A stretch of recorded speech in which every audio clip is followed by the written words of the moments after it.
You ever sit at a table full of people you love, and realize not one of them actually sees you? That was me.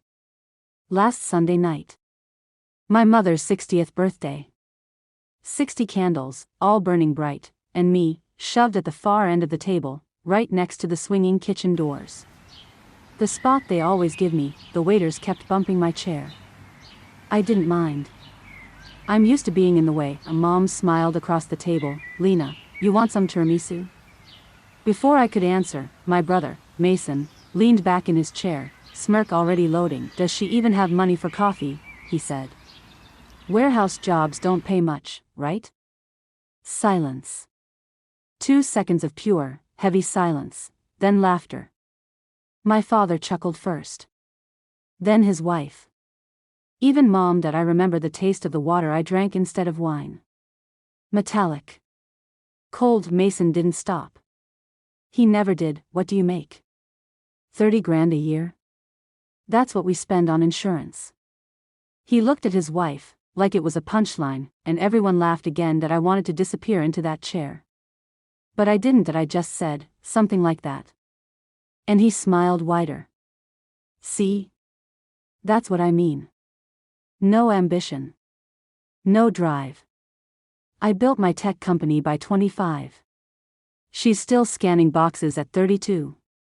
My father nodded, slow and deliberate. Your brother has a point, Lena. When are you going to do something with your life? I felt the air leave my chest. I'm doing fine, I whispered. Fine, Mason laughed. Fine is what people say when they've given up. That's when I stopped listening. His words melted into noise. The clinking of glasses, the scrape of forks, the soft jazz playing overhead. I stared at the empty dessert plate and wondered if this was what invisibility truly felt like, but I smiled. Because I always do. When the check came, Mason pulled out his black card with a flourish. Don't worry, he said loudly. I've got this. We all know who can't afford it. And everyone laughed again, except me. Later that night, when I got home to my tiny apartment, I sat in the dark. My phone buzzed, a message from Richard, my investment manager. We need to discuss your position in Arcadia Technologies. Mason's company, you see, 4 years ago, when Mason's brilliant idea couldn't get funding, when every investor called his software a doomed vanity project, I stepped in. Quietly. Through shell companies. Legal proxies. Anonymous firms. That I became his angel investor. That he never knew, the woman he mocked for working in a warehouse, owned 62% of his company. Every dollar he bragged about came from my accounts.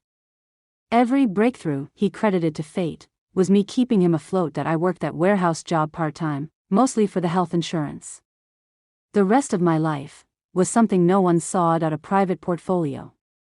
Real estate. Startups. Quiet wins stacked over years.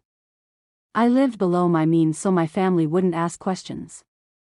So they'd never ask for a piece, but that dinner, that laughter, something in me cracked. So Monday morning, I called Richard. I want out, I said. That he went quiet. All of it? Yes. You know this will destroy the company, Lena. I know.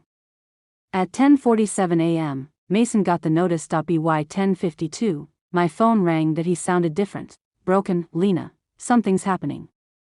My main investor, they're pulling out. All of it. $4.7 million. He was gasping. We can't replace that capital. The company's going to collapse. I said softly, I'm sorry, Mason. That sounds terrible. He kept talking. Begging. Angry. Confused. Why would they do this? Maybe they needed their money elsewhere, I said, and then, after a pause, he whispered, can I borrow some money? I almost laughed. Mason, I work in a warehouse. Remember? I can't even afford coffee. He was quiet for a long time. Then, I'm sorry, about what I said. At dinner. It's fine. No, he said. It's not. But it was too late. By Wednesday, the collapse had begun. Investors pulling out. Stock frozen. His name, Once written in glowing tech magazines, now dragged through online forums. By Thursday, Mom called a family meeting. Emergency dinner. This time at home. No candles. No laughter. Mason looked wrecked. Hollow eyes. Hands shaking. The company's over, he said. We're filing bankruptcy next week. The house, the cars, everything's gone. Silence. Who was the investor? Uncle Sam asked. Mason's voice cracked. A firm called AV Holdings. Nobody knows who's behind it. I sat there. Still. Silent until my phone buzzed. An email sent that I watched as Mason checked his.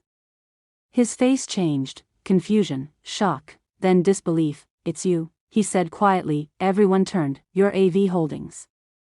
You've been funding me. You just offered me a buyback option. Mom's fork hit her plate. My father stared at me. I nodded. Yes.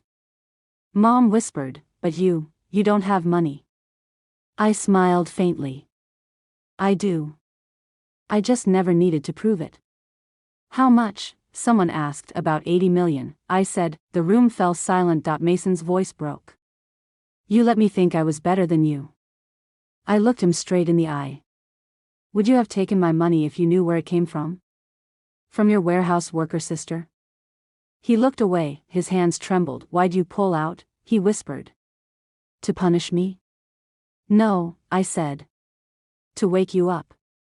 To remind you that success doesn't make you superior. That wealth doesn't make you right. That the person you mock might be the one keeping you alive. He started crying. Quietly. I didn't feel triumphant.